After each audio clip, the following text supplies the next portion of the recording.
It's vitally important to oil your new Gray-Nicolls cricket bat. This is done to help maintain the blade moisture level and work against the aging and drying process that a bat goes through. It can also help make the blade surface layers more responsive to the knocking in process. You'll need initially 1 coat of oil, and that's approximately half a teaspoonful. It should be applied to the striking face and the edges of the bat using a soft cloth or finger. Only apply to the toe if you're not going to fit a Protecto. The oil, of course, will undermine the adhesive. In total, 2 coats are normally sufficient on a natural finish blade. Only apply 1 coat if you're fitting an Extra-Tech sheet. Over-oiling will damage the blade. Allow 24 hours between the oil applications or before fitting your Extra-Tech sheet. Leave the blade in a horizontal position whilst the oil absorbs into the bat. Do not leave it in a vertical position as the oil will drain towards the toe. To further protect your bat, an Extra-Tech sheet is recommended. The sheet helps slow the advance of surface cracks and helps maintain the blade moisture level. The more a bat dries, the more brittle and damaged it can become. Ideally, the sheet should be fitted from just below the splice label, fitting the shape of the bat at the toe with an even overlap on each edge. It can be tricky if you've not got a sharp enough pair of scissors or a knife to get the shape of the toe correct. Therefore, it's quite common to cut a flat line across the bottom of the sheet an inch or so up from the toe for an easier finish. You can use fiberglass tape to cover any exposed willow in the toe area if required. Once fitted, run your hands over any air bubbles and press towards the nearest edge. If using scissors or knives or any sharp objects, children should be supervised by an adult. When removing, peel the edges away first, then pull carefully and evenly from the top right hand corner towards the bottom left corner of the blade. It's likely that some willow fibres may be slightly pulled off the surface of the bat. The blade will need to be sanded to tidy any pulled fibres and remove any Extra-Tech adhesive residue. The next step is to knock in your bat. Knocking in compresses the surface of the willow fibres, making them more resilient to wear and tear. This process also maximises the blade responsiveness in performance and play. Using the specialist Gray-Nicolls bat mallet, strike the playing face of the blade with moderate firmness. Do not strike the edges or toe directly. Do not strike the handle, the splice or the rear of the blade. Gradually increase the force of the impacts as the knocking in progresses. The process can take between 3 and 6 hours depending on natural variations in the willow and the intensity of the knocking in process. The edges do need particular care and attention.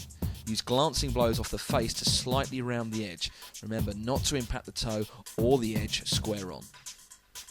A bat can be tested in a light net session or with some throwdowns against a good quality used ball. Heavy indentations or seaming mean the bat needs further attention. With a mixture of Yorkers, crease tapping and wet wickets to contend with, toes are often considered to be the most vulnerable area of the bat, and therefore a Gray-Nicolls Protecto is the most effective way to reduce toe wear. Sand the toe and opposing face of the Protecto to slightly roughen. Apply an even layer of contact adhesive to the opposing surfaces. Allow it to go almost dry to the touch. This can take between 10 and 15 minutes. Apply the guard to the bat and lightly tap on with a small hammer if possible, just to firm it in place. Make sure there aren't any gaps at the join and ensure the guard is flush with the toe. You can then cut the excess toe guard away with a sharp knife. It will be difficult to get a really clean, neat finish if the knife is not sharp enough. Children, as always, should be supervised by an adult if they're using either the adhesives or the sharp implements. The used bat here shows the state a bat can get into after a tough season at the crease. However, it can be repaired to make more runs. The repaired bat here clearly illustrates the skilled craftsmanship available at our Robertsbridge factory. In many cases, worthwhile repairs can be undertaken to fit a new handle, repair a loose splice, seal blade cracks, and clean and service the bat. This helps maintain the striking performance of the bat and extends the playing lifespan. We offer a full range of professional bat customisation, repair, and refurbishment services at Gray-Nicolls. You can, of course, save yourself a great deal of time by buying a pre-prepared Gray-Nicolls bat. The blade comes pre-knocked in, lightly oiled, and is fitted with an Extra-Tech scuff sheet and Protecto. Please note that the naturally diverse characteristics of willow may mean in some cases the bats will need 30 minutes to maybe an hour of extra knocking in. When fitting a grip, place the new grip over the thin end of the grip cone, about halfway down. Roll the grip back, up the cone, and off. Turn the grip around and place the unrolled part of the grip over the thin end of the cone. Now roll down the cone until the grip is like a thick rubber ring. Place the thick end of the cone over the top of the handle and roll the grip onto the bat.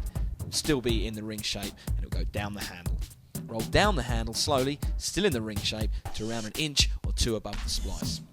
Here you should be able to adjust the grip end to the base of the handle and unravel the grip back up the handle.